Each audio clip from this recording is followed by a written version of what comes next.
দীর্ঘদিন পর ইন্টার মায়ামির জার্সিতে মাঠে নেমেই জোড়া গোল ও এক অ্যাসিস্ট করেছেন আর্জেন্টাইন মহাতারকা লিওনেল মেসি।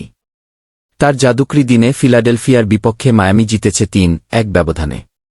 মায়ামির অন্য গোলটি করেন লুইস সুয়ারেজের। ১৬ জুন ফিলাডেলফিয়ার বিপক্ষে খেলতে নেমেছিল ইন্টার মায়ামি।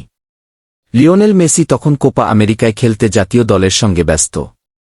এরপর তার কোপা আমেরিকা জয়। ফাইনালে চোটে পড়া, এর কারণে পুরো ম্যাচ খেলতে পারেননি তিনি। চোট কাটিয়ে দীর্ঘ ৩ মাসেরও বেশি সময় পর ক্লাবের হয়ে খেলতে নেমেই ঝলক দেখিয়েছেন ৩৬ বছর বয়সী এই মহাতারকা। মনেই হয়নি যে তিনি সবে চোট কাটিয়ে ফিরেছেন।